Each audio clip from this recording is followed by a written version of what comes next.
Hello friends, good morning. तो आज हम लोग जो है सो 8 और 9 जुलाई की करंट अफेयर्स डिस्कस कर रहे हैं।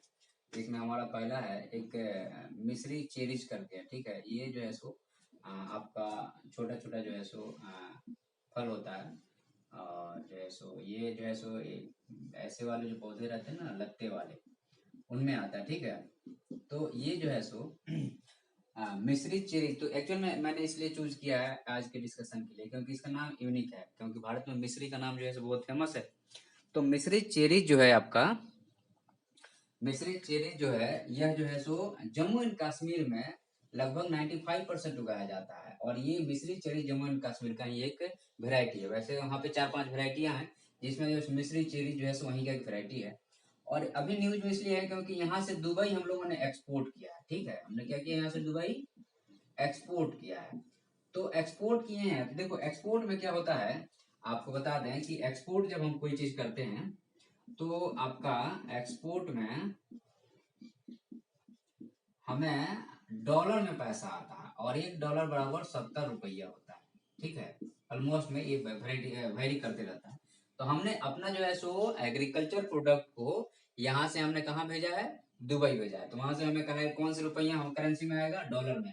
और ये फॉरेन रिजर्व है। और ये हमारे पास जिसके पास में जितना स्ट्रांग रहता है फॉरेन रिजर्व, उतना ही उसकी करेंसी स्ट्रांग होती है और उतना ही वो देश स्ट्रांग बनते जाता है। जैसे कि कल ही हमने आपको डिस्कस किया था कि 580 बिलियन के समथिंग, 586 बिलियन के समथिंग जो है सो भारत का फॉरेन रिजर्व हो गया। इसका मतलब है कि हमारी जो है सो फॉरेन रिजर्व बढ़ रहा है। तो हमें जो है सो कोई भी एक्सपोर्ट या इंपोर्ट करना है तो हमारे लिए बहुत ही फायदेमंद है, ठीक है।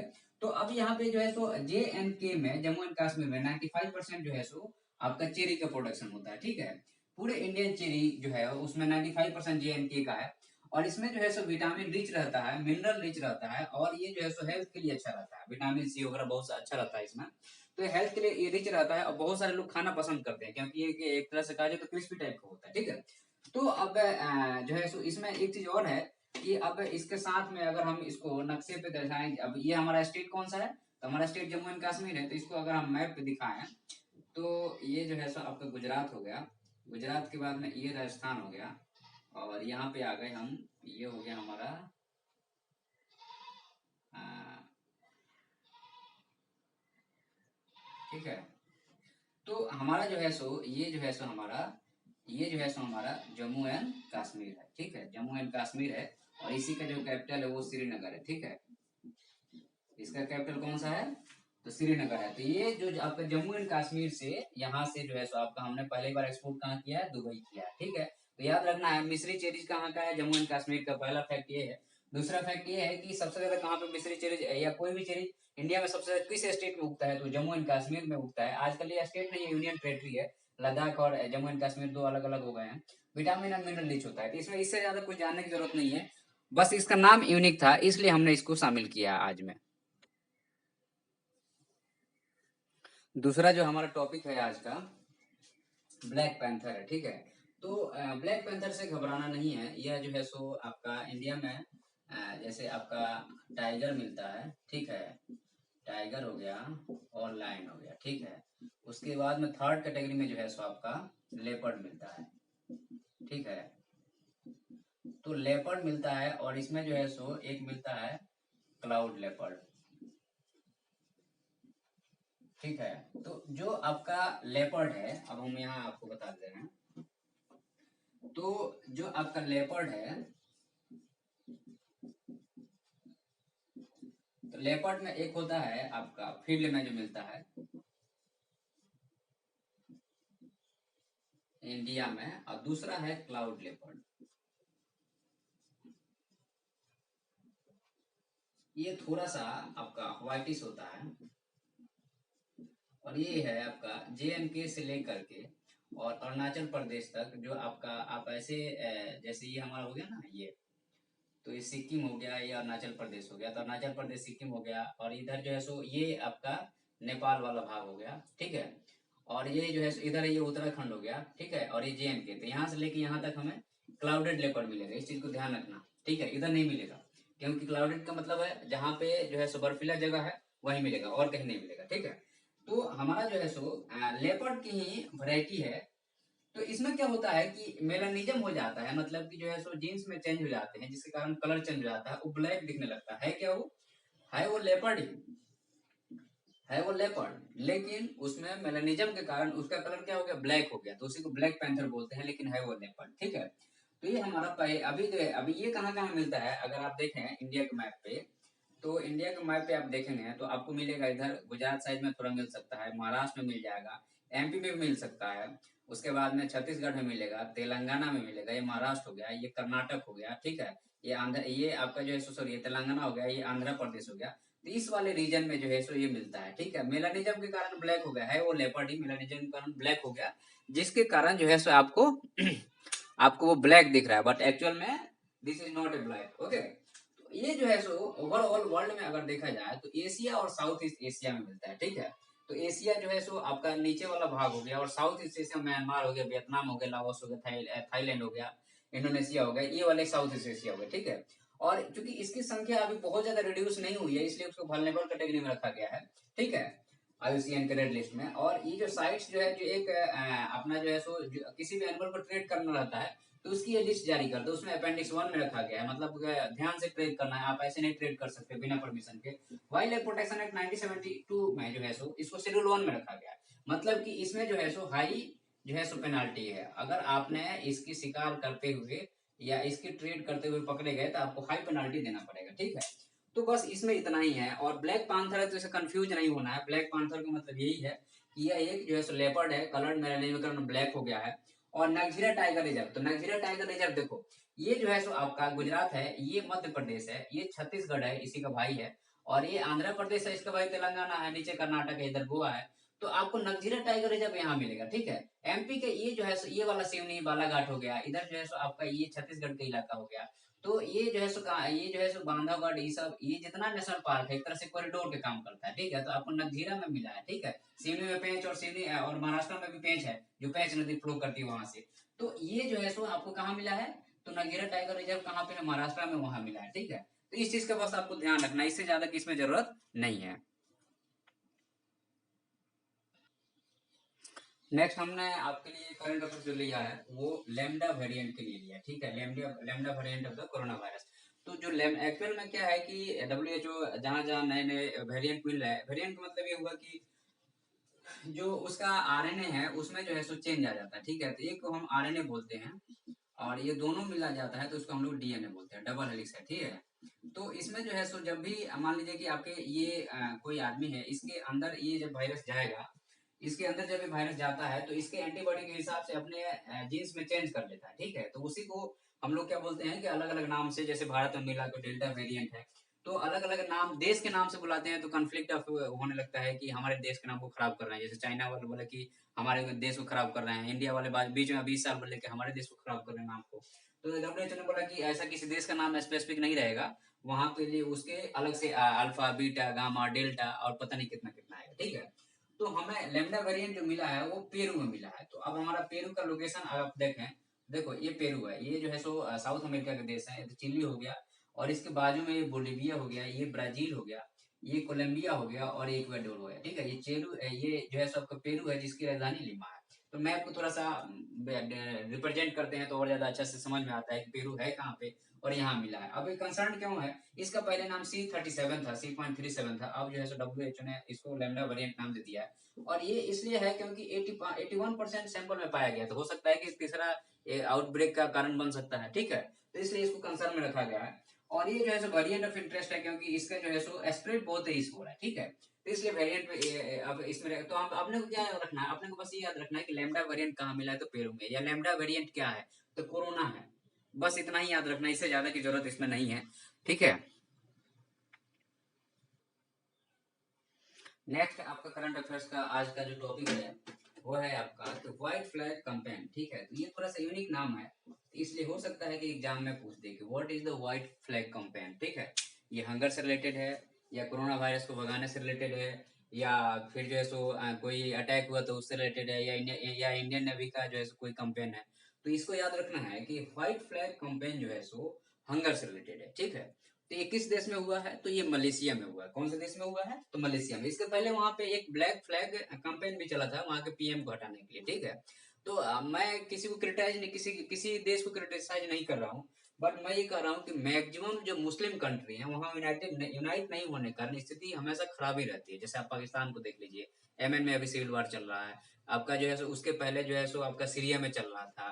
तो ये जो है सो एक्चुअल में छोड़िए, इसमें क्या बात किया जाए, ये अलग टॉपिक है, इसमें बात करना सही नहीं है, ठीक है।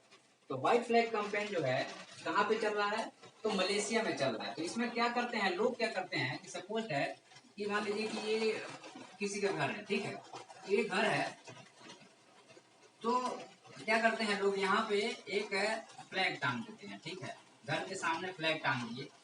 तो अब जैसे किसी से मदद मांगने जाओगे तो अच्छा नहीं लगता, बुरा लगता है, अपने मतलब कि हर्ट होता है अपना, जो है सो मन नहीं करता किसी से कुछ मांगे। तो इन्होंने बोल दिया कि भैया मैं खाना नहीं है, तो घर के सामने उन्होंने एक फ्लैग टांग दिया, ठीक है, व्हाइट फ्लैग। तो सामने वाला मान लीजिए कि आप यहाँ से टहल रहे हैं, आपके पास खाना है, तो आप चुपचाप ले आके इनको दे देंगे और चले जाएंगे। तो ये डिग्निटी भी दोनों का मेंटेन रहा, मतलब इनका डिग्निटी मेंटेन रहा, इनको खाना भी मिल गया। तो ये अच्छा तरीका है, this is the best way to help with other people, ठीक है। तो आप जो है सो किसी भी चीज से आप मांग सकते हैं, लेकिन इस तरह से मांगना, मतलब डायरेक्ट मांगना, इस तरह में बहुत अंतर है। तो यहाँ पे क्या है कि ऐसे ब्लैक फ्लैग को देखते हैं पीपल और मदद मांगने आ जाते हैं।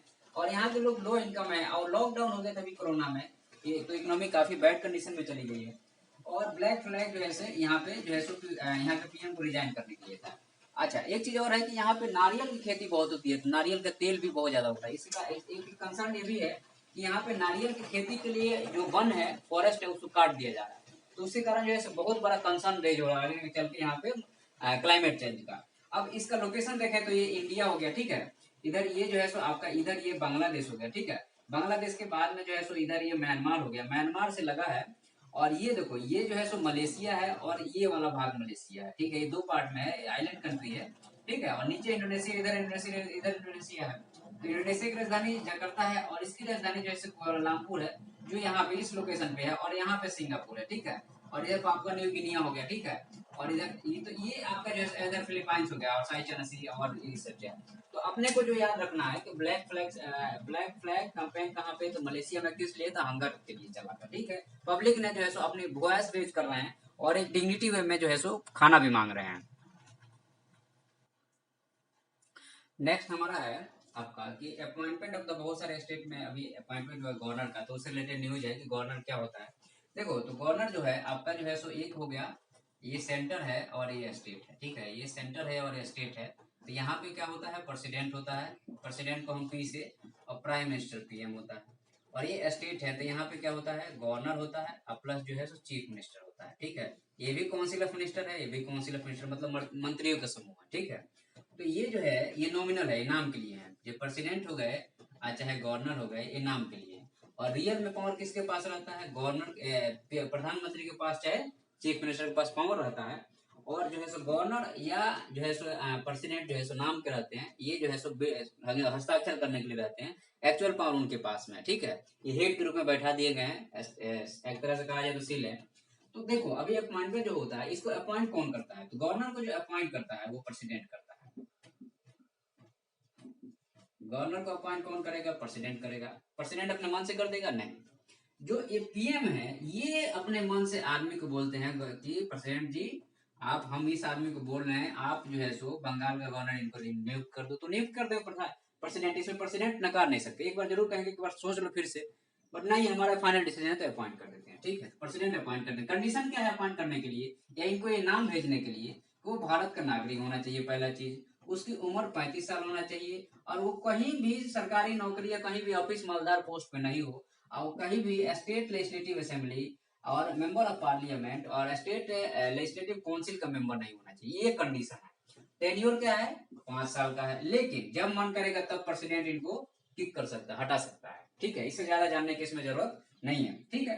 तो अपॉइंटमेंट ऑफ गवर्नर का सिटीजन होना चाहिए, 35 साल एज होना, 35 साल उम्र होना चाहिए, ऑफिस ऑफ प्रॉफिट पे नहीं रहे, किसी मतलब legislative council, member of parliament नहीं रहे, और 5 साल है, लेकिन जब मन करेगा तब प्रेसिडेंट हटा सकता है, उनके काम से संतुष्ट नहीं होगा तो, ठीक है।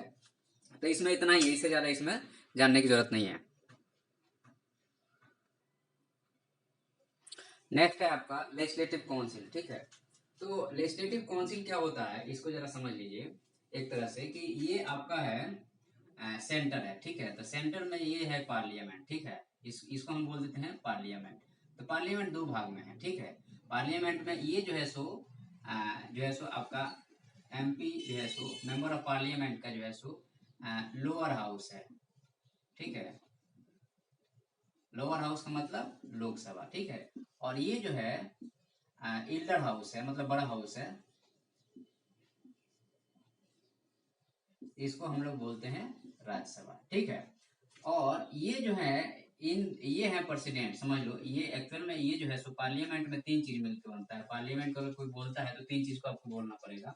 एक प्रेसिडेंट, दूसरा जो है सो राज्यसभा, और तीसरा जो है सो लोकसभा। आप अगर पूछते हैं कि पार्लियामेंट में कौन कौन आते हैं या पार्लियामेंट की कंपोजिशन क्या है, तो आपको बोलना है कि पार्लियामेंट में एमपी जो है सो लोकसभा, राज्यसभा, एमपी मतलब कि लोकसभा, राज्यसभा और जो है सो प्रेसिडेंट मिल करके पार्लियामेंट बनाते हैं, भारत के पार्लियामेंट, ठीक है।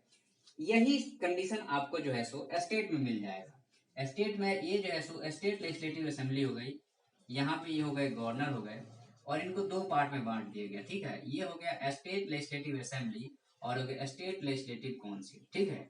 तो स्टेट लेजिस्लेटिव काउंसिल जो है सो अब 6 ही जगह बचा है, बाकी जगह खत्म हो गया। बताएंगे क्यों खत्म किया गया है। और स्टेट लेजिस्लेटिव असेंबली अभी चल रहा है और इनके ऊपर गवर्नर है। तो स्टेट में अगर कोई पूछता है कि विधानसभा क्या है, तो आपको बताना है गवर्नर हो गया, स्टेट लेजिस्लेटिव काउंसिल हो गया और स्टेट लेजिस्लेटिव असेंबली हो गई। पूरा मिला के एक विधानसभा बनता है स्टेट का। अगर गवर्नर नहीं रहेगा तो इस विधानसभा का भी कोई मतलब नहीं, क्योंकि बिल पास करने का साइन कौन करेगा, गवर्नर ही तो करेगा ना, या उसका साइन करना रिटर्न करना गवर्नर काम है। तो इसलिए जो है सो आपको पार्लियामेंट का कंसेप्ट और स्टेट लेजिस्लेटिव असेंबली या विधानसभा का कंसेप्ट क्लियर हो गया, यहाँ पे हम समझ रहे हैं, ऐसा मान रहे हैं। उसके बाद दूसरा चीज है कि अब ये स्टेट लेजिस्लेटिव काउंसिल को क्यों खत्म किया गया, क्यों? क्योंकि देखो ये जो है सो जितने लोग हार जाते हैं ना, जो इलेक्शन नहीं लड़ना चाहते हैं, पैसा देकर सीट खरीद लेते हैं और इससे कुछ काम नहीं है। ये जो है यहाँ से बिल पास करेगा, ये देखेगा और फिर लौटा जाएगा। एक्चुअल में इसका काम था, लेकिन लोगों ने अब तो फिर पार्लियामेंट ही नहीं लगती है, तो स्टेट लेजिस्लेचर के तो छोड़ी, तो पार्लियामेंट ही कम लगता है, तो स्टेट लेजिस्लेचर एसएलसी को कौन पूछ रहा है। तो लोग ये जो है सो कुछ नहीं है, हाथी बैठा है जो बैठ के खाना खा रहे हैं, जबरदस्ती का पैसा ले रहे हैं, इसलिए पूरे खत्म कर देना चाहिए। क्योंकि जब जो बिल यहाँ से पास हो रहा है, इसके पास टोटल पावर है, इसके पास कोई खास पावर नहीं है, बहुत कम पावर बचा है। और इसके पास इसको हटाने और बनाने का भी इसी के पास पावर है। 3 महीने तक कोई बिल रखें, उसके बाद चौथे महीने पास कर देगा ऑटोमेटिकली, यहाँ से बिल पास करो चाहे कोई फर्क नहीं। तो फिर इसको रखने का मतलब क्या है? ये तो जबरदस्ती में पॉलिटिकल एजेंडा है, और जो नेता है ना अपने आप को कैसे भी करके बैठे हैं, इसलिए ऐसा करते हैं, एसएलसी बना देते हैं, और इससे हमारा और आपका टैक्स का पैसा जाता है। लोग बोलते हैं टैक्स का, अरे इनकम टैक्स ही टैक्स नहीं है, इनडायरेक्ट टैक्स की कौन बात करेगा? जो आप 18% देते हो, बहुत ज्यादा इनकम टैक्स पे करते हैं, हम बोला टैक्स पेयर है। अरे वो गरीब आदमी से पूछो, तो एक पार्ले जी खरीदता है तो उसका 18% टैक्स लगता है। तो ये बेवकूफी जैसे बात लोग करना बंद कर दें, ठीक है। तो हम क्या बोल रहे थे कि आपका जो है सो लेजिस्लेटिव काउंसिल की अगर हम बात करते हैं, तो इसका टेन्योर जो है सो लेजिस्लेटिव असेंबली का टेन्योर कितना होता है? 5 वर्ष का होता है। इसका टेन्योर मतलब कि टाइम पीरियड कितना दिन तक चलेगा, तो 6 साल चलता है। लेकिन ये 6 साल बाद खत्म होता है? नहीं होता। उसमें से 1/3 हर दूसरे साल रिटायर हो जाएंगे, और तीसरे साल जो है सो फिर से नया इलेक्शन होगा, ठीक है। तो इलेक्शन में कैसे इलेक्शन होगा? तो 1/3 जो है सो टोटल मेंबर के 1/3 स्टेट लेजिस्लेटिव असेंबली, ये वाले लोग चूज करेंगे। उसके बाद में 1/3 जो है लोकल बॉडी, मतलब कि जो है नगर पालिका हो गया, ग्राम पंचायत हो गया, या फिर जो है जो भी लोकल बॉडी वो चूज करेगी। 1/12 जो है स्टेट में जो 3 साल रहा हो, ग्रेजुएट हो, वो चूज करेगा। और 1/12 जो है टीचर जो है वो 10 से ऊपर हो, 3 साल रहा हो, ऊपर क्लास के, वो चूज करेगा। और 1/6 जो है गवर्नर नॉमिनेट करेंगे, ठीक है। और टोटल संख्या मिल करके स्टेट लेजिस्लेटिव असेंबली का 1/3 होना चाहिए अगर, और ये टोटल संख्या 1/3 होना चाहिए, और 40 से कम नहीं होना चाहिए। ये टोटल फैक्ट है, इससे ज्यादा जरूरत नहीं है, ठीक है। और इसमें आपको इसका मेंबर बनने के लिए 30 साल की जरूरत है और सिटीजन होने की जरूरत है। उसके बाद में आर्टिकल नंबर 169 में यह कहा गया है कि यह जो है सो इनको बना सकता है या खत्म कर सकता है। बना देगा तो पार्लियामेंट में बिल जाएगी, पार्लियामेंट को सिंपल मेजोरिटी से पास करना है, नहीं पास करना। लेकिन आजकल पार्लियामेंट पास नहीं कर रहा है, क्योंकि ये बकवास है, कोई काम ही नहीं करते हैं, जबरदस्ती में हमारा और आपका टैक्स का पैसा खाते हैं और हाथी के जैसे सोते हैं, ठीक है। तो अब यहाँ पे क्या है कि जो है सो 169 में जो है सो क्रिएट करना, जो है सो ये खत्म करना स्टेट लेजिस्लेटिव असेंबली के हाथ में है। और 171 में स्ट्रेंथ की बात करता है, तो स्टेट लेजिस्लेटिव असेंबली का 1/3 होना चाहिए। टोटल स्टेट लेजिस्लेटिव मान लो कि 120 संख्या है, तो 40 यहाँ पे होना चाहिए। अब यहाँ पे जब स्टेट लेजिस्लेटिव पास करेगा तो यहाँ पे स्पेशल मेजोरिटी की जरूरत पड़ेगा, मतलब कि टोटल मेंबरशिप बैठेंगे और उसमें से 2/3 कम से कम वोटिंग में पार्टिसिपेट करना ही चाहिए, तभी वो पास होगा, नहीं तो नहीं होगा। तो ये आपका जो है लेजिस्लेटिव काउंसिल से रिलेटेड पूरा कॉन्सेप्ट था, वो हम आपको समझा दिए। ठीक है, इससे ज्यादा इसमें नहीं चाहिए।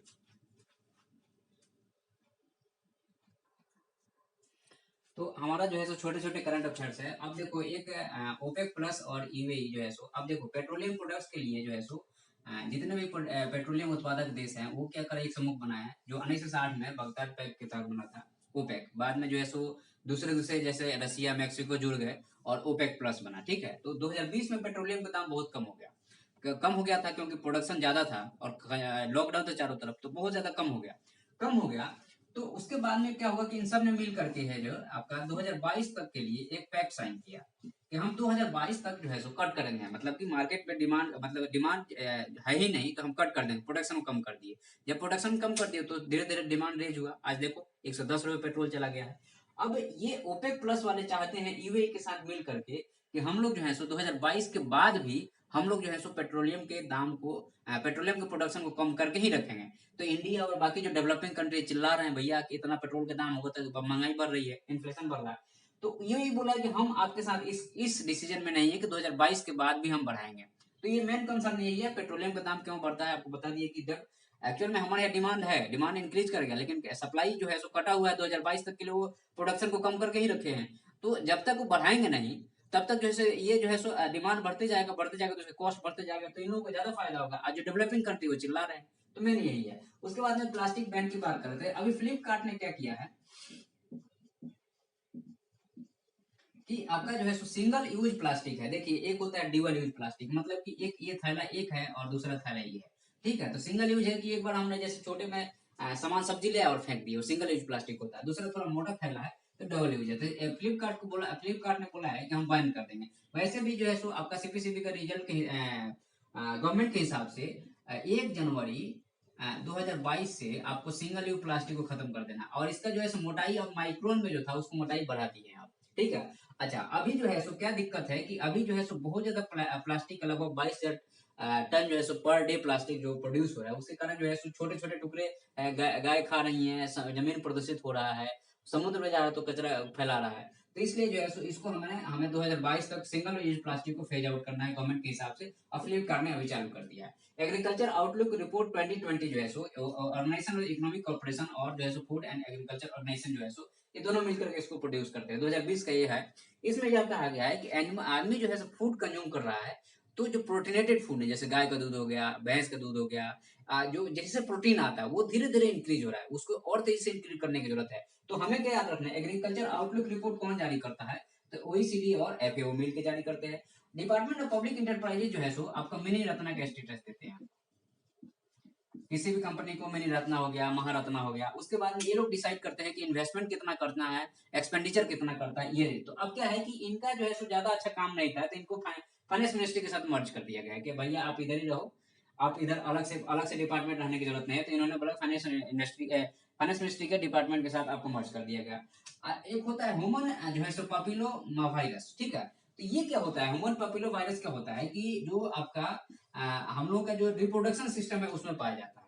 ठीक है, तो इससे सर्वाइकल कैंसर होता है, तो इसको टेस्टिंग जरूरी है, टाइम पर टेस्टिंग हो जाता है। डब्ल्यूएचओ ने इसको बोला है कि कीट टाइप कुछ डेवलप किया गया है, जो बोला गया है कि इसे डेवलप इसको टेस्ट आप जहां मन करे वहां कर सकते हैं। तो इसमें ये सब पापुलोमा वायरस में सारे ग्रुप जो है नहीं हार्म करते हैं, कुछ ग्रुप है जो हार्म करते हैं, सर्वाइवल कैंसर करते हैं। तो उस चीज को तो याद रखना है कि ये कहाँ पाया जाता है, तो ह्यूमन रिप्रोडक्टिव सिस्टम में पाया जाता है। ठीक है, और एक है बुक्सवाहा डायमंड माइनिंग। बुक्सवाहा अभी एक बहुत बड़ा कैंपेन चला था recently, Buxwaha diamond mining. Actual में क्या है कि ये आप एमपी का नक्शा अगर देखोगे आप, तो एमपी का नक्शा में कुछ ऐसा है। ठीक है, ये एमपी का नक्शा है। तो आपका ये वाला एरिया जो है ना, ये पन्ना, छतरपुर, टीकमगढ़ जो है तो ये जो है आपका बुंदेलखंड का पार्ट 1 है। ठीक है, इसमें लगभग 6 जिले आते हैं, और ये पार्ट 2 है जो यूपी में, इसमें 13 जिले आते हैं। ठीक है, तो ये पूरा जो सूखा क्षेत्र है, तो यहाँ पे जो है पन्ना जिला में जो है आपका बुक्सवाहा है। जो तो बुक्सवाहा में क्या है कि डायमंड मिला है, बहुत ज्यादा डायमंड मिला है। तो अब यहाँ बहुत घना जंगल है, तो लोग इसको काट करके और चाहते हैं कि यहाँ के डायमंड को निकाल लें। तो इसलिए जो है पब्लिक जो है बहुत नाराज है, और एक कंपेन चला है। तो ये एमपी के करंट अफेयर्स में आप जरूर याद रखना कि बुक्सवाहा में मिलता क्या है।